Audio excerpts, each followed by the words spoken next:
I'm greatly pleased to join you today to mark history in the Africa conservation sector. This important milestone that brings us together today is a testament that our efforts over the years have not been in vain. As one of the loudest champions of African voices in conservation, African Wildlife Foundation believes that our primary responsibility is to support African governments, its people, and their willingness to chart a future that embraces wildlife and wildlife. Africa's economic future has never been more promising, and yet its natural heritage has never been more at risk. Africa's wildlife and wildlands unequaled everywhere in the world are being degraded at an alarming rate by habitat loss, climate change, poaching, and many others. The impact of this decline far exceeds simply the loss of natural beauty. Economic prosperity and wildlife conservation, we know, are intrinsically linked.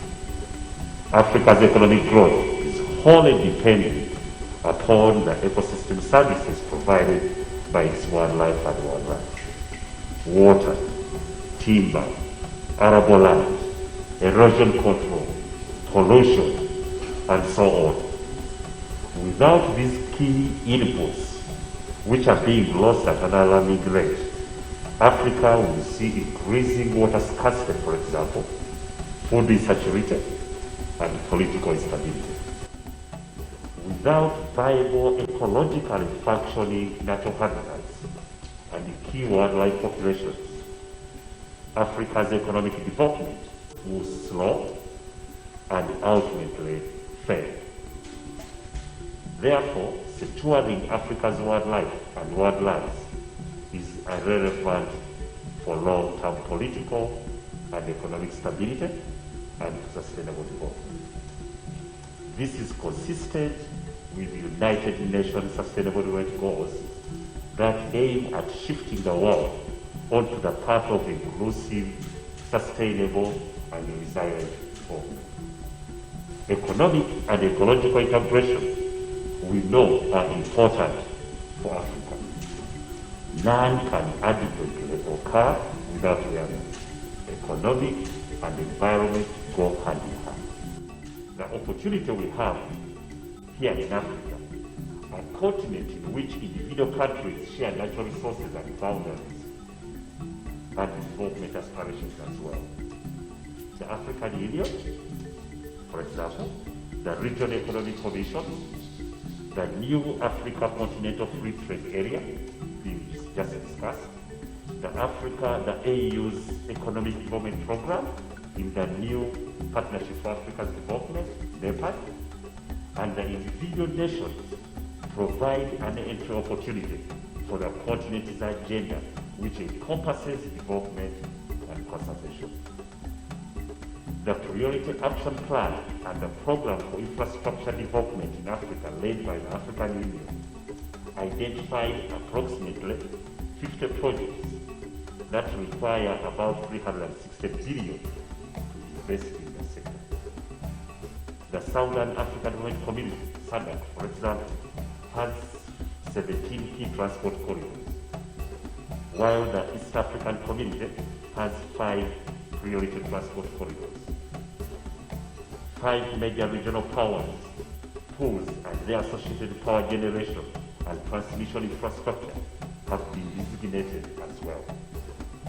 While these and other projects promise improved standard of living for many Africans, they must be planned and implemented with maximum consideration of existing natural resources, particularly wildlife and wildlands, which contribute to the continent's sustainable development goal. The state of Africa's wildlife and wildlands is approaching a critical point, but it's not too late to act.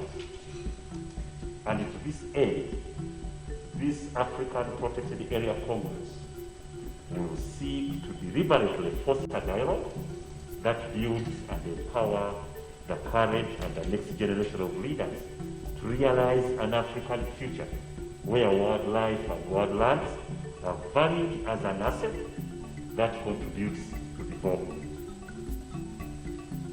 So for Africans, what exactly does this congress do? This congress gives us, as conservationists, a platform to plead our case to first ever continental-wide gathering of African leaders, citizens, and interested groups to discuss the role of protected areas and conservation areas, safeguarding Africa's iconic wildlife, delivering vital life-supporting ecosystems and services, promoting sustainable development, all while conserving Africa's cultural heritage and traditions. Through this continental partnership at this conference, Africa, we hope, will be able to present a unified front towards delivering a lasting balance between people, prosperity, and our planetary value. African Wildlife Foundation, I lead, takes great pride in the central role we are playing to raise an African constituency in conservation, and this progress is one of the major steps towards achieving this through the conference. We are hopeful that this congress will form a coalition that will craft a vision of the future architecture for development that recognizes that while economic development is necessary, it has to be done within the spirit of a social compact for a socially and environmentally just economy and maintaining the respect for nature. Africa is a young continent. The youth represents Africa's greatest opportunity in safeguarding its biodiversity and future as both leaders and custodians. The youth are less naive about a globalized world and are keen to find new norms for nature and sustainable development. This conference will give them a chance. The national states too of Africa have a moral obligation to ensure that future generations have full benefit from Africa's natural heritage, wildlife, wildlands, and the important ecosystem services they provide. Accordingly, and in summary, as Africa pursues the development goals of the African Union's Agenda 2063, we must demand that our governments and development partners as well ensure sustainability by acting to conserve representative and viable populations of the continent's unique wildlife and associated habitats. This conference again gives us the opportunity. Let us not waste this huge debate as we imagine our future. To the host country, Honorable Minister, the government of Rwanda, I would like to take this opportunity to commend you for your global leadership through numerous unprecedented strides you have made in biodiversity restoration and conservation. Truly, there was no better candidate to play host for this important occasion. We all have a role to play as Africans, so this Congress should be seen as our resolve to raise in the face of this pandemic and create a healthy, prosperous, and sustainable Africa that Africans so desire and demand. Protected areas must be a vital part of the engine to realize our vision of wildlife and wildlands thriving in a modern Africa. In conclusion, I take this opportunity to welcome you all to the Africa Protected Area Congress here in Kigali, Rwanda in 2022. Come and forge a new trajectory for the modern and environmentally conscious Africa. Until then, take care, but stay safe. Thank you. It's a great honor for me to be present at this launch of the Africa Protected Area Congress. On behalf of IUCN, the International Union for Conservation of Nature, and the World Commission of Protected Areas, I want to thank the government of Rwanda for agreeing to host the Congress in March 2020. Government of Rwanda for agreeing to host the Congress in March 2020, broader development and progress in Africa. The Africa Protected Area Congress, which we abbreviate as APAC, will be the first ever continent-wide gathering of African leaders, citizens and interest groups to discuss the role of protected and conserved areas in conserving nature and promoting sustainable development. This landmark Congress, convened by IUCN World Commission of Protected Areas, in partnership with the Rwanda government and other African governments and civil society, provides us a platform for holding strategic discussions on the future we want of our protected and conserved areas and to seek lasting solutions. We all know that natural ecosystems are in decline. Major habitats are disappearing at a rate never known before. The current rate of species extinction is much higher than experienced before. While this is happening, protected areas in Africa remain the principal safeguard for Africa's rich biodiversity. Africa, which is the home to 1.2 billion people today, holds a significant percentage of the world's intact natural systems and wildlife diversity. The aim of protected areas is to achieve conservation objectives, which includes the preservation of landscapes and species, as well as the protection of natural ecosystems, which are critical in addressing the impact of climate change and sustainable development in the Africa continent. And the Africa continent is currently facing increasing demands of food, water. Congress. APAC, which is the Africa Protected Area Congress, aims to underscore the fact that protected areas represent an efficient means for protecting our planet's rich biodiversity, in line with our common global pursuits in the Convention on Biological Diversity and the ambition in the decade for restoration. The Africa Protected Area Congress is about raising our vision and ambition by galvanizing Africa's leadership and Africa's voice. There is an urgent need to ensure sustainable financing models through a mechanism that will deliver to the challenging development context of Africa. This will require a renewed commitment from both African governments and the international community. We are calling on everyone, from African nations to international governments, development partners, private sector, and civil society to be a part of the solution in saving our biodiversity. I therefore urge that your participation in the Congress will go a long way in positioning Africa's protected and conserved areas within the broader goals of economic and community well-being, and increase the understanding of their vital role in conserving biodiversity, delivering ecosystem services that underpin human welfare and livelihoods.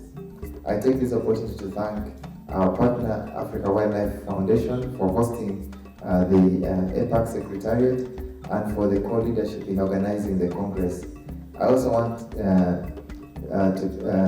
to extend my special thanks to the government of Rwanda, through you, Madam Minister, for the continued leadership and support in organizing and making this happen. Thank you very much. It is a great pleasure to be with you today. And on behalf of Honorable Claire Kamanzi, RDB CEO, I'd like to take this opportunity to warmly welcome our guests to Rwanda. Thank you very much for making the time to join us on this special occasion. It brings us a great pride that Rwanda was chosen to host the inaugural Africa Protected Areas Congress, APAC, in March 2022. The goals of the Congress are more important now than ever before.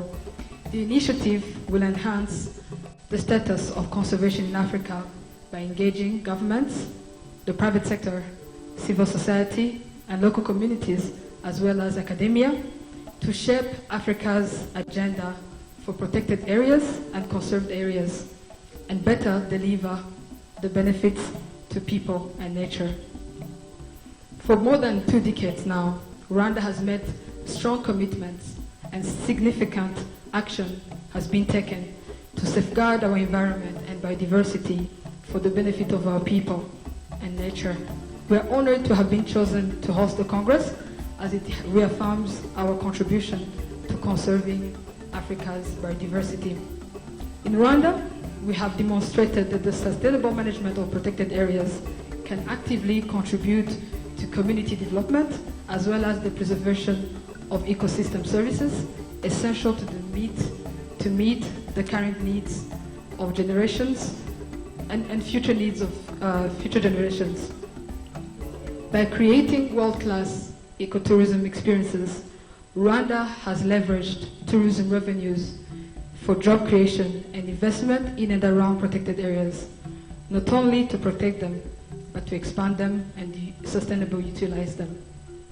The Rwanda Development Board is responsible for managing protected areas from wildlife management and monitoring to research and tourism. This approach has evolved over the years, and we're now actively exploring how community-led conservation in conserved areas can become important assets to enhance livelihoods and boost our resilience to climate change. Through these and other efforts, the tourism sector has made significant progress in generating foreign currency, creating jobs, and attracting investment in total in tourism infrastructure, facilities, and services. In total, in 2019, tourism provided employment to over 160,000 people, and the sector generated 10% of our GDP. As well as being important for economic development, the government firmly believes that tourism can play a major role in conserving our protected areas for the benefits of the people and also the country. The role of protected areas and conserved areas in Rwanda is to promote the conservation of natural resources, wildlife habitat, the sustainable use of biodiversity. These provide significant potential for economic and recreational development. We are very grateful to our private sector partners who have played an increasing role in supplying the capital required to tap into this potential. Tourism development has often focused in and around protected areas, yet it is important that conservation remains an important community asset as a source of development and employment. This needs to be achieved in a resilient manner and without increased risks. Our task as governments is to avoid ill-planned development that results in environmental degradation, pollution of protected and conserved areas that contributes to climate change. Because there are significant management costs associated with protected and conserved areas, it is important that sustainable financing be a priority for the Africa Protected Area Congress. By diversifying the financing of conservation, we can ensure integrated landscape management in a way that not only conserves but restores Africa's natural heritage. When protected areas have sufficient and sustainable financing, strong political support, and good management, they can conserve biodiversity in a manner that is good for communities and nature. Through the Africa Protected Area Congress, we will bring together African voices from the continent and agree on practical actions that I'm confident will contribute to the Africa Union Agenda 2063. I also thank IUCN, AWF for your leadership in convening this Congress. As the road to the Congress begins, I look forward to welcoming you in Kigali in March 2022. Thank you. Bienvenue à Kigali. Murakaza neza. Thank you very much. Your Excellency, Ambassador of EU, and the representatives of other MPs, Honorable Kado Sebunya, CEO of African Wildlife Foundation, Honorable Ruta Anukur, Regional Director, IUCN, Eastern and Southern Africa,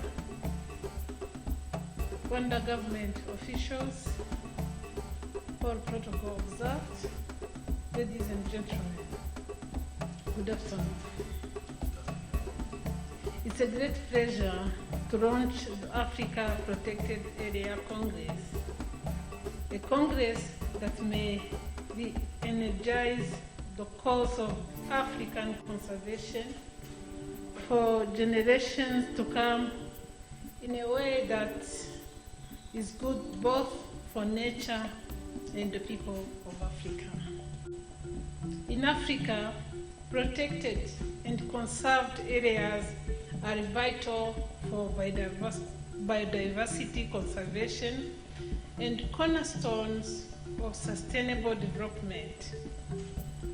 Aside from their environmental benefits, these areas have generated significant economic returns through ecotourism and are important for the livelihood for millions of African households. I wish to commend the effort of my country's government with its partners, the International Union for Conservation of Nature, IUCN, and the African Wildlife Foundation for championing this process to enable Africa to hold its first Protected Areas Congress. Considering the potential and significant monetary and non-monetary values of protected and conserved areas, it's an opportunity to create sustainable financing mechanisms with particular focus on inclusiveness. We can create momentum through these all-important Congress that will bring together African governments, private sector players, communities, and development partners to discuss the future of African protected and conserved areas.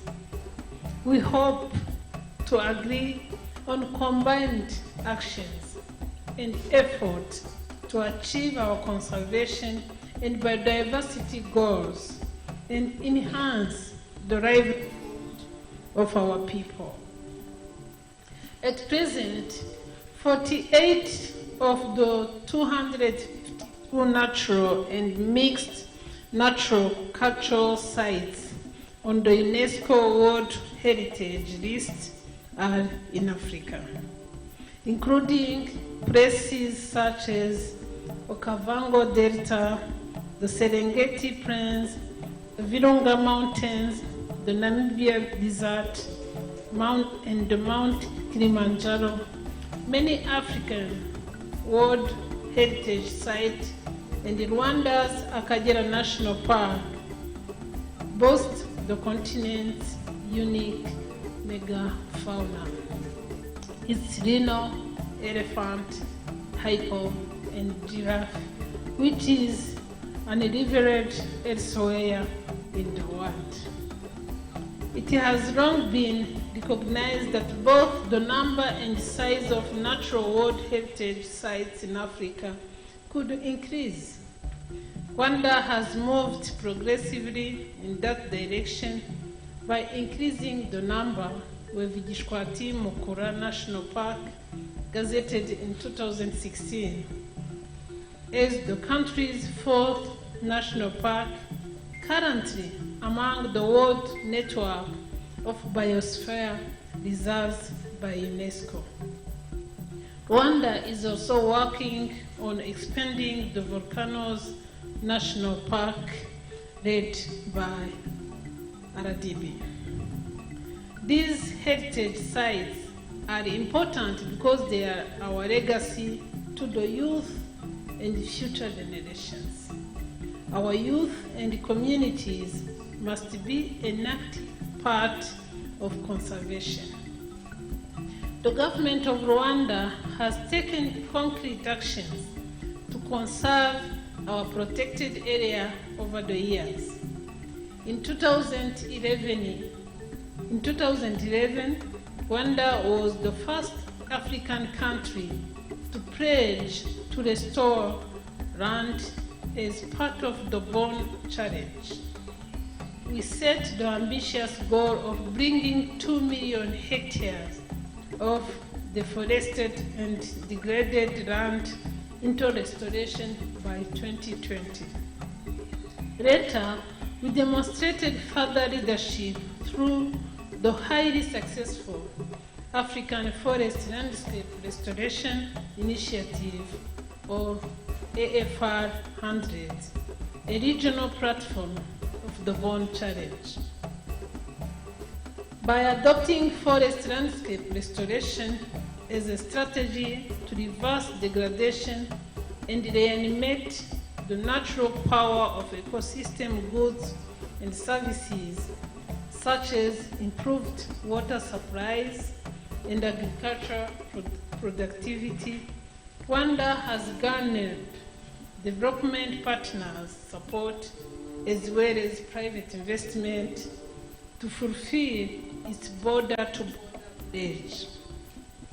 We are indeed hopeful that through these efforts and deliberations obtained through the Congress, Rwanda and the rest of Africa will be on the right trajectory towards recovery of our protected and conserved areas.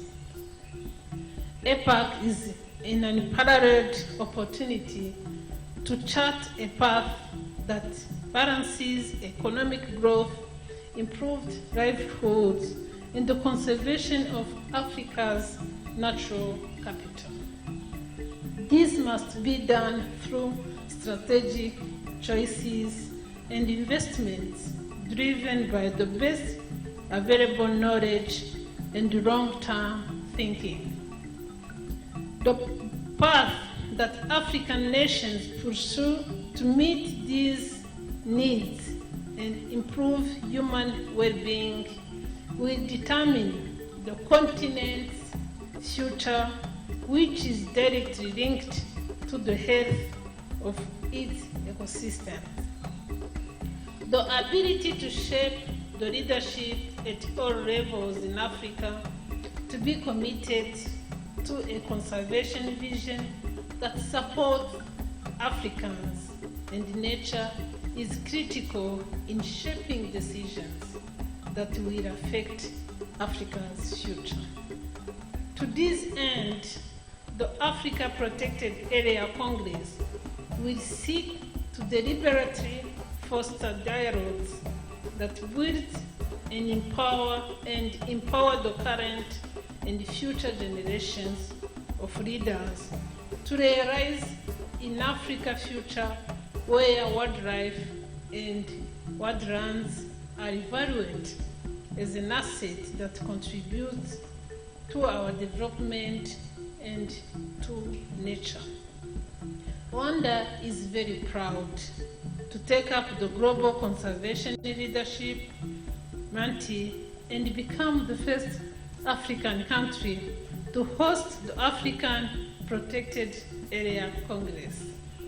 In honor of this commitment and our pledge to reserve ecosystems which sustain human health, local livelihoods, and economies, Rwanda is open and ready to host APAC.